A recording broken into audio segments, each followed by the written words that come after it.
Halo, bertemu lagi dengan saya, Widi Prasetyo. Di video kali ini kita akan membahas tentang digital disruption. So, let me my friend di Instagram @systeminfo.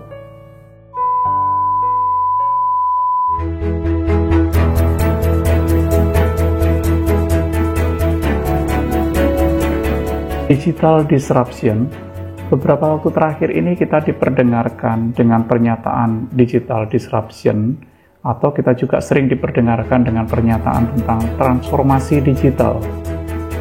Inovasi disruptif ini adalah inovasi yang membantu menciptakan pasar baru, yaitu di mana mulai mengganggu adanya pasar yang sudah ada, yang pada akhirnya menggantikan teknologi terdahulu dengan teknologi yang akan datang.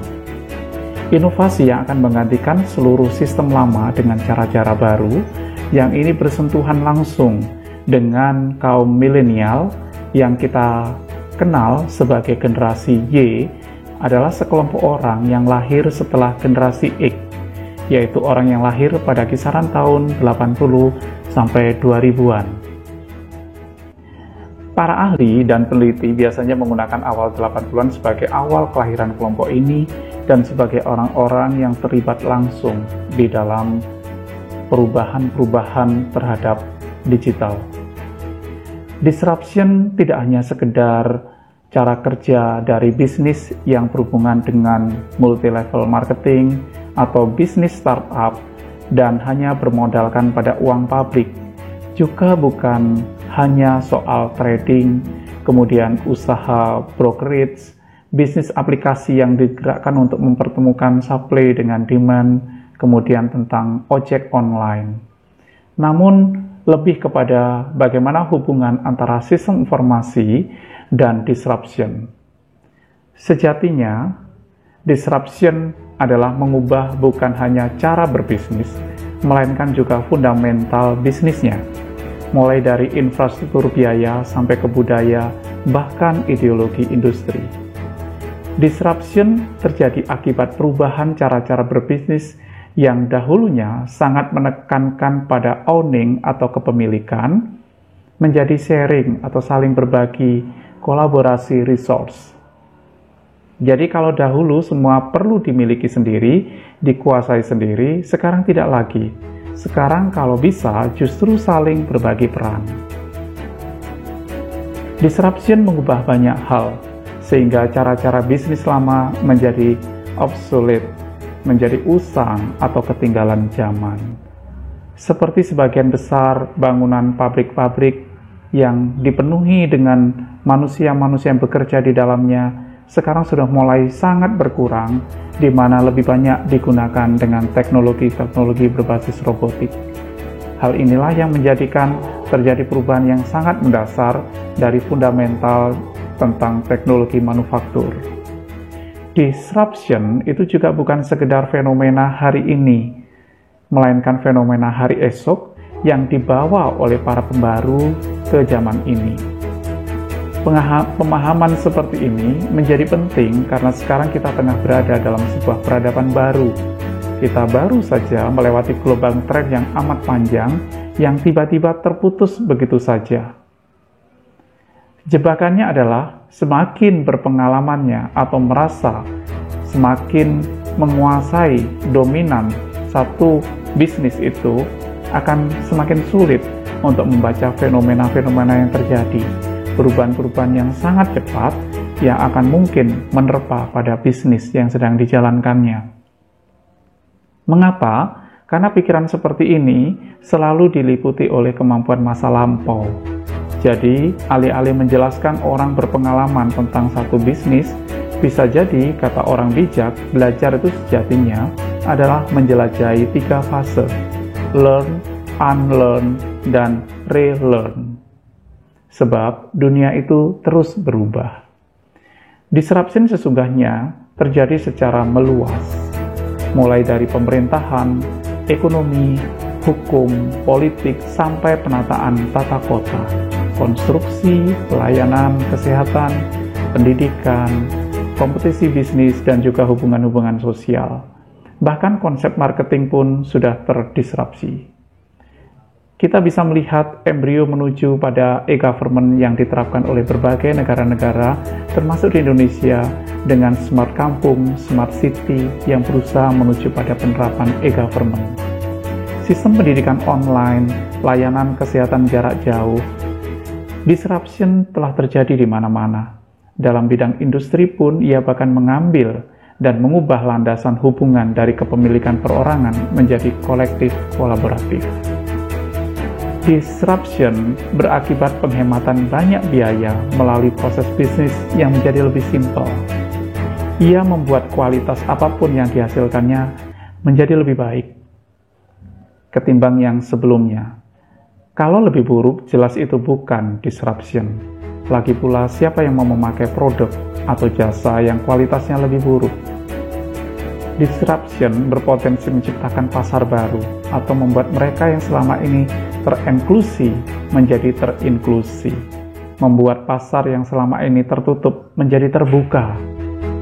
Produk atau jasa hasil disruption ini harus lebih mudah diakses atau dijangkau oleh para penggunanya, seperti juga layanan ojek atau taksi online, atau layanan perbankan dan termasuk finansial teknologi. Semua ini tersedia di dalam genggaman, dalam smartphone kita. Disruption membuat segala sesuatu kini menjadi serba smart, lebih pintar, lebih menghemat waktu, dan lebih akurat. Efek daripada disruption adalah terjadi efisiensi dan perubahan pola kerja. Mata rantai pasokan juga berubah. Akibatnya, ke depan perusahaan bisa menyediakan layanan yang lebih cepat, lebih murah, lebih menjawab bagi talenta-talenta muda. Banyak perusahaan-perusahaan besar sudah menerapkan hal-hal tersebut, sebagaimana contoh adalah perusahaan-perusahaan otomotif di Eropa yang menguasai pasar dunia. Contohnya adalah Mercedes-Benz. Bagaimana sistem robotik sudah melakukan pekerjaan-pekerjaannya dalam hal akurasi, efisiensi, ketahanan, dan juga hasil yang lebih optimal dibanding menggunakan tenaga kerja manusia atau masih menggunakan tenaga konvensional.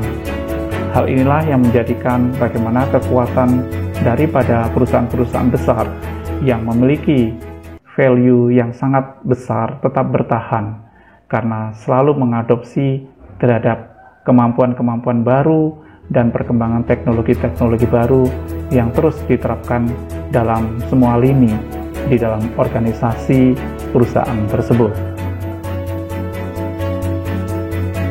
Perusahaan-perusahaan besar pun akan mengikuti, bukan hanya Mercy, tapi kita juga mengenal bagaimana Tesla juga mengadopsi dengan teknologi yang lebih smart, yang tentunya lebih efisien daripada penggunaan teknologi memakai tenaga listrik. Hal ini akan menjadi satu tonggak perubahan besar bagi perkembangan teknologi ke depan. Kondisi ini semakin memicu terjadinya persaingan yang ada di dunia otomotif ataupun manufaktur-manufaktur besar, karena mereka menginginkan terjadinya efisiensi pada berbagai lini yang fungsinya adalah untuk melakukan penghematan, dan itu akan memberikan cadangan dana dan pemodalan yang lebih kuat pada perusahaan tersebut. Hal-hal ini mencakup bagaimana kondisi satu bidang organisasi harus didukung dengan sistem telekomunikasi yang sangat mumpuni. Dalam hal ini, bagaimana pengembangan daripada teknologi telekomunikasi harus tetap mengadopsi kepada sistem layanan secara cepat, kemudian layanan secara tanggap terhadap semua keluhan yang dilakukan oleh para penggunanya, kemudian jaringan infrastruktur yang berbasis pada sistem keamanan, pelayanan, kecerdasan, serta kemampuan untuk melakukan perubahan secara cepat terhadap kebutuhan-kebutuhan yang diinginkan oleh para pelanggan. Kondisi ini mencakup pada berbagai bidang, sampai kepada dunia pendidikan, dunia kesehatan, sudah mengadopsi pada berbagai teknologi-teknologi terbaru. Inilah terjadinya sebuah disruption atau perubahan menjadi dari konvensional menuju pada digital. Masa pandemi ini semakin menguatkan dan mendorong terjadinya perubahan-perubahan tersebut. Kalau dahulu kesulitan terbesar dari setiap organisasi ataupun manusia untuk berubah menuju pada digital adalah karena belum adanya kekuatan global yang memaksa seseorang untuk berubah. Namun dengan adanya kondisi pandemi COVID-19 ini memaksa semua orang untuk mengatur batas, menjaga jarak, dan juga membatasi diri pertemuan-pertemuan yang itu akhirnya memberikan peluang untuk terjadinya pertemuan-pertemuan secara virtual. Perusahaan-perusahaan besar seperti juga Volvo mengadopsi berbagai macam teknologi-teknologi terbarukan agar itu menjadi lebih akurat dari sisi bagaimana proyek-proyek besar mereka dikendalikan dengan sistem sensoring, dengan sistem peramalan-peramalan yang kemungkinan-kemungkinan terjadi di kemudian hari sudah bisa dilakukan proses dalam satu bentuk big data yang mereka bisa pergunakan untuk menganalisis tentang kebutuhan-kebutuhan organisasi mereka. Inilah yang akan terus dikembangkan oleh pencipta-pencipta teknologi, yang mana ini akan menghasilkan satu bentuk terobosan-terobosan baru dalam dunia teknologi. Bagaimana pendapat Anda, dan apakah Anda sudah siap untuk melakukan disruption pada berbagai bidang kegiatan dan pekerjaan kita? Maka tetaplah untuk selalu melihat kondisi ini secara baik dan juga mudah untuk beradaptasi terhadap berbagai kemungkinan yang terjadi pada perubahan-perubahan teknologi.